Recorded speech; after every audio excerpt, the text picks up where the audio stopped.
Venezuela was caught completely off guard. One morning, the Caribbean horizon suddenly erupted with the arrival of warships, aircraft, and transport planes. But this time, it wasn't just the United States. It was NATO. Thousands of elite troops from across Europe and North America converging on the region in a show of force not seen in decades. For Caracas, it was a nightmare come to life. For the world, it was a signal that the Caribbean had just become the newest front in global power politics. Before we break down the deployment itself, we must understand the weight behind NATO's presence. From British Royal Marines to French Foreign Legion paratroopers, from German Panzer Grenadiers to US Marines, NATO's rapid reaction units are trained for one thing: swift, decisive power projection. They've stormed beaches in the Balkans. They've stabilized flashpoints from Afghanistan to Libya. And now they're arriving in Venezuela's backyard. For Caracas, this isn't just intimidation. It's a coalition of the most powerful armies in the world, moving in unison. It began with quiet preparations in Europe and North America. Massive C-17s, A-400Ms, and Hercules aircraft lined up on runways. Amphibious ships from Spain, Italy, and the United States slipped out of their ports. By the time Venezuelan radar picked up unusual movements over the Atlantic, the troops were already en route. The morning sky over the Caribbean turned into a spectacle of military might. Paratroopers jumped in flawless formations, helicopters thundered overhead, and amphibious landing craft cut through turquoise waters toward mock beachheads. To civilians watching from the shore, it looked like the start of an invasion.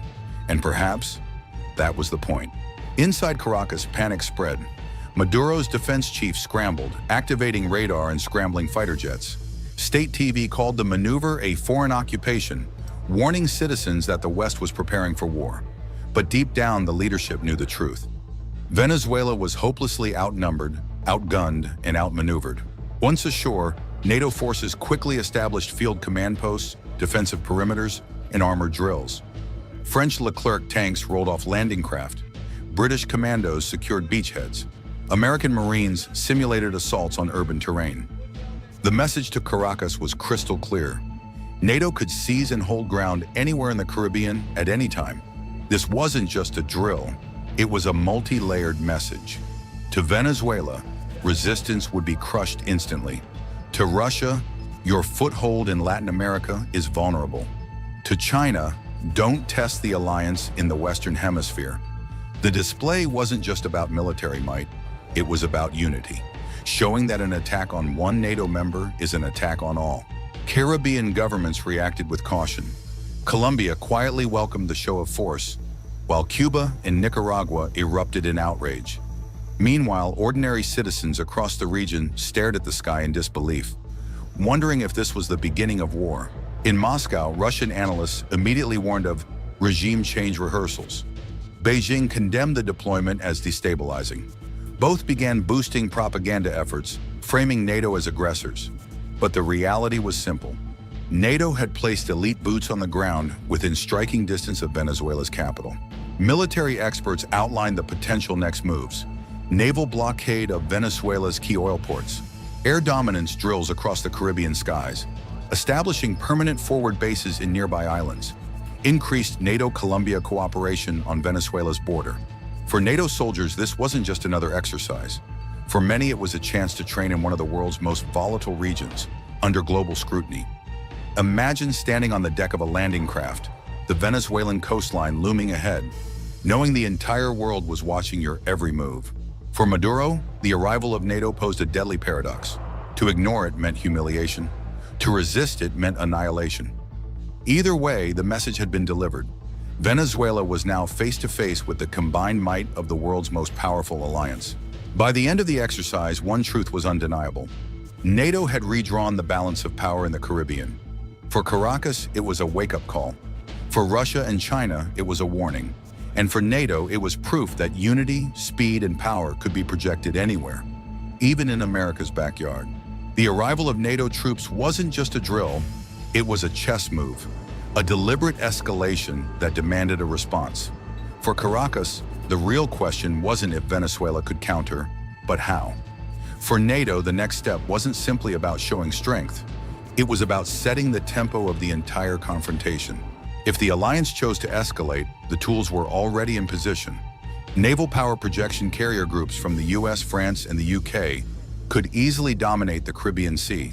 Fighter jets, armed drones, and anti-submarine patrols would make Venezuelan waters a NATO-controlled zone. Amphibious reinforcements, US Marines and Royal Marines, could expand beach landings into simulated urban takeovers. To Venezuela's leadership, it would look indistinguishable from the first stages of a real invasion. Forward operating bases.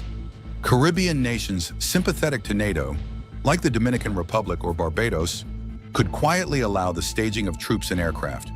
That would mean Venezuelan territory was within minutes of Allied strikes. Cyber and space operations behind the scenes, NATO cyber units could target Venezuela's communications and infrastructure. Satellites could monitor every move of its military. This was 21st century warfare, fought in multiple domains at once. Maduro's regime scrambled to project strength, even as the reality became harder to hide. Air defense posturing. Venezuela's Russian-supplied S-300 batteries were placed on alert, but NATO stealth aircraft could neutralize them in hours. Propaganda offensive. State television showed Venezuelan soldiers drilling in the jungle, warning that they would resist imperialist occupation. Diplomatic pleas. Caracas turned to Moscow, Beijing, and Tehran for statements of support, and they came quickly. Russia condemned NATO, while China accused the alliance of Cold War aggression. But beneath the bravado, the truth was clear. Venezuela couldn't win a direct fight. Russia had already invested heavily in Venezuela, fighter jets, advisors, and energy deals. But NATO's arrival raised the stakes. Would Moscow double down, sending more assets, or limit itself to fiery rhetoric? Option 1. Deploy additional advisors and advanced air defense systems. Option 2. Increase naval patrols in the Caribbean, risking direct contact with NATO ships. Option 3. Use Venezuela as a bargaining chip in negotiations elsewhere, like Ukraine. Each option carried risk. For Moscow, the nightmare was being drawn into a confrontation it couldn't control. While Russia worried about its credibility, China worried about precedent. If NATO could flex its muscles in Latin America, what would stop the US from rallying allies in Asia against Beijing's ambitions in the South China Sea? Beijing's reaction was cautious but pointed, condemning NATO maneuvers as destabilizing, while quietly assessing how these drills might be replicated closer to home. Latin America found itself divided. Colombia openly welcomed NATO's show of force, seeing it as a counterbalance to Venezuela's alliance with rebel groups. Cuba and Nicaragua condemned the deployment as imperialist bullying. Caribbean states walked a careful line, privately supportive, but reluctant to draw Caracas's ire. The region was split in two, with Venezuela at the center of the storm. Experts across the globe offered scenarios. Scenario 1. Controlled pressure. NATO continues drills without firing a shot. Venezuela is kept off balance, but war is avoided. Scenario 2. Limited confrontation. A radar lock, a close intercept, or a naval standoff spirals into a skirmish. The conflict is short, and Venezuela loses badly. Scenario 3. Total escalation. NATO commits to regime change. Amphibious landings, air campaigns, and blockades devastate Venezuela's defenses. The government collapses under the weight of overwhelming force. The consensus? NATO held every advantage. But the danger of miscalculation was immense. In Brussels and Washington, the debate was fierce. Some generals argued the show of force was enough, mission accomplished. Others insisted the alliance must keep pushing, warning that hesitation would embolden Russia, China, and Iran. The result? A flexible strategy. NATO would keep options open. Escalation could be dialed up or down depending on Caracas's next move. Beyond the firepower, NATO was waging a different war, a war for perception. Venezuelan citizens saw images of NATO soldiers on their shores and wondered if their government could truly protect them. Latin American allies felt reassured. Global rivals saw a united alliance with reach far beyond Europe. This was deterrence without direct combat, and it was working. Inside Venezuela, tension was palpable. Families stockpiled food. Soldiers whispered about whether they could withstand a NATO strike. Maduro's speeches grew louder, but behind closed doors, the leadership knew the truth. Their military was outmatched, their economy was fragile, and their international backers might not risk open war. History shows the most dangerous moment isn't always when one side is strong, but when the weaker side grows desperate. Would Maduro risk a provocation to prove he wasn't weak? Would Russia or China push him to escalate as a test of NATO's resolve? The Caribbean had become a powder keg, one spark away from ignition. If escalation tipped into full-blown conflict, the playbook was clear. Air supremacy, NATO stealth jets, would obliterate Venezuela's air defenses within hours. Naval blockade ports would be locked down. Oil exports, Venezuela's economic lifeline, would grind to a halt. Ground insertion elite troops, U.S. Marines, British Royal Marines, French paratroopers, could seize key airports and infrastructure in days. Collapse with morale low and equipment outdated, Venezuela's conventional forces would crumble. Coups, defections, or mass surrenders would follow. The outcome? A swift defeat for Caracas, but a global crisis for everyone else. Every capital on Earth took note. Moscow feared losing its Latin foothold.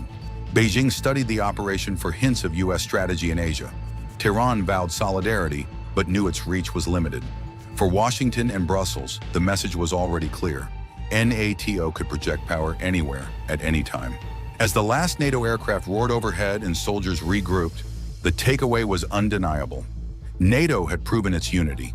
Venezuela had been put on notice, and the world was reminded that the Caribbean is not beyond the alliance's reach. Now the question is no longer whether NATO can act, but whether Venezuela or its allies will push back. If Caracas lashes out, even a small incident could spiral into regional war. If Russia or China step in, the Caribbean could become the next global flashpoint. If NATO maintains the pressure, Venezuela may collapse without a single shot fired. But one truth is certain: thousands of NATO's most elite troops have arrived. The balance of power has shifted, and the world waits to see what happens next.